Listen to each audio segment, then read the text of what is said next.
So the recognition as a Connolly top doctor is an absolute honour and privilege to be identified by one's peers in the field and selected out as somebody who's an expert and somebody to whom one would refer a family member, right?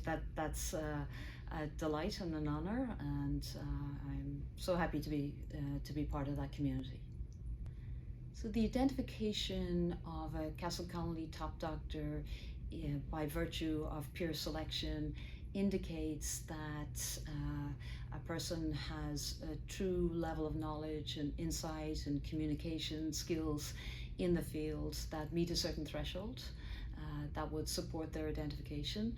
So I think yes, it's an independent mechanism, and the fact that it's not just patients and families, but your own colleagues who know how you work, know one's level of expertise, knows one's communication skills. I think that provides, again, an independent validation of the recognition for a given person. Why did I think about becoming a physician? Because medicine was in the family, and a number of family members on my mother's side were physicians, none of them oncologists. But the bug for oncology for me, when I was doing my equivalent of residency in Ireland, I was working with a mentor in the field. His name was Dr. Peter Daly. He's since retired, but he was kind of a revolution in Ireland. He pioneered oncology, and we practiced in this setting called Hospital 1 Top Floor, which was, everybody was in awe of. It was the leukemia and lymphoma ward, and it was my first exposure to oncology, and I just loved it and continue to love it because it's a mixture of science, it's a mixture of medicine, it's a mixture of caring. It's, you know, everything that the spirit of medicine encompasses.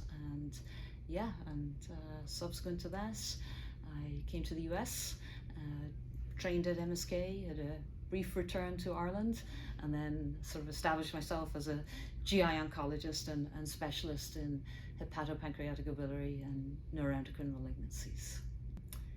So the patient experience is an extremely important part of the visit.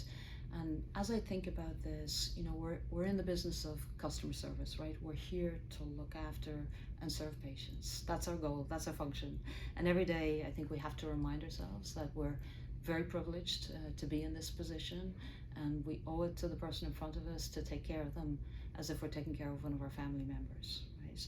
It's hard to live up to that every single day in very busy days, but that's always, to me, the ground truth, and that's what we have to strive for, is excellence in looking after a person, in helping them navigate very complex healthcare organizations, and they are extraordinarily complex systems, not to mind the medical part of it. It's all the ancillary parts of it that are important. So that is extremely key, that we are responsive, that we communicate. If we change our plan, we communicate our plan, and we make sure that the person and their family is comfortable and in agreement with the plan, and we're here to guide them through their illness. Yes, so this is a great question, how to navigate big organizations and healthcare systems, and it's a job in itself, right? I think importantly is to have an engaged friend or family member or advocate or support with them. I think having an extra pair of ears for the interactions and discussions is extremely helpful to remind and help answer questions after. I think having a point person in the family to communicate with the healthcare team if it's not their wish to undertake that role, but having one person to be that key in the family is very helpful in the system.